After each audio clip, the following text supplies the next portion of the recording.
We're back with the second Loki review, which I said in my first one I would only do if nothing interesting came out, and honestly nothing interesting came out. I don't know why I thought Smiling Friends Season 2 would be coming out in October, and I still don't know if it is.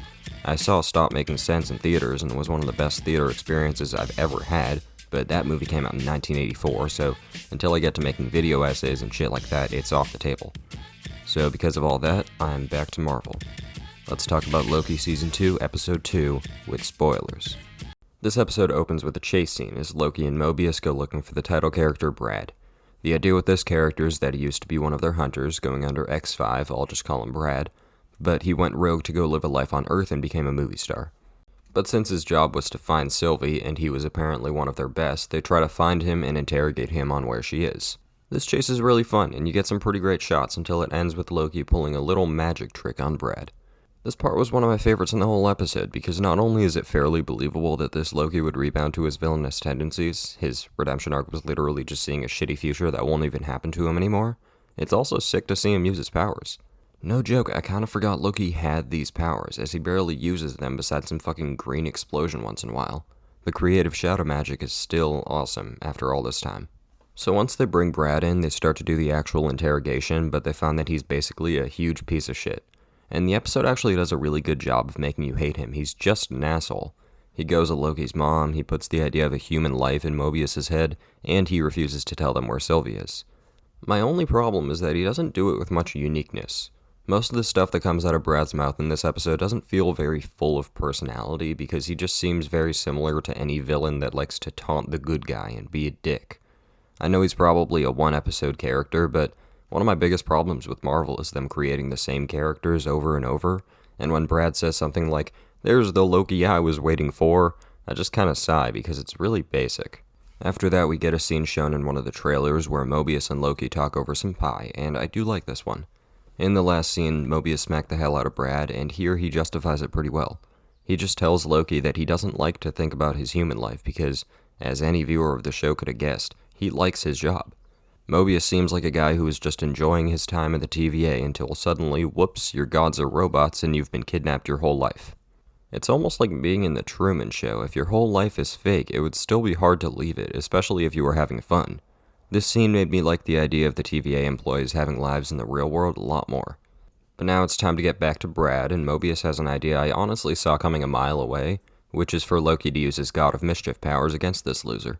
Brad had pointed out how much Loki is a villain, not a hero, so it's time for him to be a villain. That is a plot point I like a lot less once they start talking about it all the time instead of being subtle, but it is a major part of the episode, so I'll let it slide. Mobius and Loki bring a torture device into Brad's cell, which he quickly realizes is just there to get him to talk and they would never use it. Then Loki locks Mobius outside and admits that they weren't going to use it, but he himself will. Loki starts to use the torture device on Brad, which is some sort of weird box that you can shrink around a person. I mean, it seems painful, however I do think I would have personally preferred Loki to use his powers like he did in the first scene. While they already did use them, there's a lot of cool stuff that you can do with them that hasn't been done, but the box works too, I guess. It only takes almost breaking all of his bones to get Brad to confess where Sylvie is, then Mobius comes in and reveals the whole thing was planned. To be fair, Loki did still kinda torture the guy, but the whole thing was planned, so it doesn't matter. The whole episode revolves around Sylvie, so let's finally get to her. Apparently there was a mid-credit scene that I missed last time around. I think it's insane that they expect me to wait for those during Disney Plus shows, but during that, she shows up at a McDonald's. That's where Loki, Mobius, and Brad find her as a worker, and Loki is able to set up a meeting. The meeting is pretty hostile, which seems somewhat unfair. It makes sense that Sylvie is angry with Loki for joining the TVA, who she hates, and also finding her new life, but she is the one who kinda destroyed the whole multiverse. Side note, I hate that I have to say multiverse more than once while reviewing back-to-back series, but yeah, she is the one who didn't listen to Loki, killed He Who Remains, and made the timeline branch off and all that. I'm hoping that's something that gets brought up because, while it doesn't make her character super unlikable or anything, Sylvie kinda caused a lot of the problems in the show right now, so I understand why the TVA is pissed at her. Loki then explains to her that the timeline is falling apart like crazy, meaning that the place she's living right now, which is a branch off of the original, will die, and there is no point in staying. Then we cut to Mobius and get probably the most confusing moment of the episode, when he says to Brad that 15 minutes ago, he slapped him. This means that the last 20 minutes of the episode, which had only 2 or 3 minutes of Mobius being off-screen, happened in the last 15 minutes, and that doesn't even account for things that definitely happened between scenes, like Loki and Mobius rolling that torture device to Brad's cell. It's like when Dale Cooper says that the first 12 or so episodes of Twin Peaks was actually 12 days. It just feels fucking ridiculous. Anyways, I'm getting sidetracked. Mobius and Brad come outside, with Mobius having discovered that Brad is hiding a secret. He starts to tell them that it's not just that the timeline is falling apart, as that may be fixable. The timeline is being straight up bombed. For this to make sense, we have to talk about the subplot. Ever since the last episode, O.B., Ke Huy Quan's character, has been trying to solve the timeline killing itself, but it's getting really difficult. He tells Hunter B-15 and Casey that they're all gonna die because to fix the timeline he needs to go through the blast doors, and they won't open. This is because they'll only open for the original designer, being He Who Remains, and that guy's dead as fuck for now. While he and the good guys are trying to solve this problem with nice good guy solutions, the mean no-good higher-ups of the TVA have decided off-screen that they are going to handle the situation by force. Their plan is to blow up the timelines with actual bombs. I'm not really sure how that works, but fine. And now Loki, Mobius, and Sylvie are here to stop them. It doesn't work. This scene was one of my least favorites in the episode, unfortunately. All that subplot stuff happened before any of this, so we go right from the McDonald's scene to discovering the big twist to fighting the TVA in about a minute. I get that this is a really urgent thing for them, but there's no break time, so it's hard to process this as an actually important thing. Despite the good guys' efforts, the TVA bombs a shit ton of timelines, luckily not including Sylvie's. This is a major occurrence, and if I'm being honest, it just doesn't have enough weight. I know that they wanted this to be a twist, but I do think it would have gone better had they included a scene of the subplot's characters figuring out what's going on, and then the main plot's characters finding out at the same time that they do in the episode. As it stands, this is the climax, and the build-up is just somewhere else. Lastly, we get a couple scenes of the characters looking super sad. These scenes are fine, they serve their purpose, but again, even that scene of the bombing was like 50 seconds, so I'm still not fully invested in this plot. Loki and Sylvie get one final talk before she goes back to her universe, and she says, "I'm going home, if it's still there," which is really funny, because I'm confused as to what would happen if it wasn't there.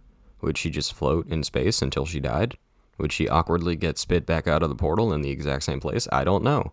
But I do know that I like Loki's line afterwards being, "It's harder to stay."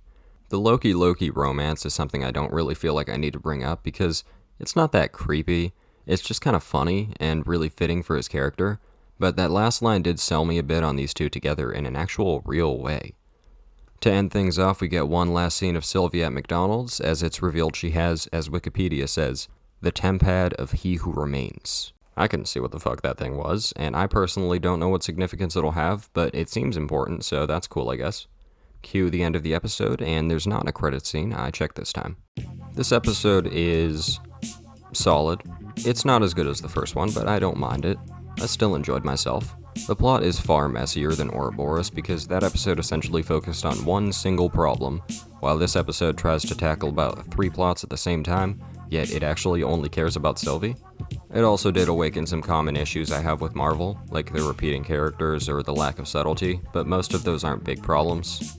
Loki and Mobius's chemistry/budding romance is still the main thing carrying this show to me, and it is fully on in episode 2. I will take what I can get, and I got this episode, which is about a 7 out of 10. I liked it. My predictions for the next episode are that we're going to get something with Renslayer, who's a bit of a mystery this season, but Casey found her tempad, and I think we will maybe get a solo Sylvie plotline. I'll probably be there to cover it, but if I'm not, at least Marvel fans got 2 videos out of me. Please, no more. I really don't want to watch the Marvels. I don't want to watch goddamn Armor Wars. You can't make me. Alright, goodbye everyone. Leave a like, subscribe, and then get out of here. The video's over.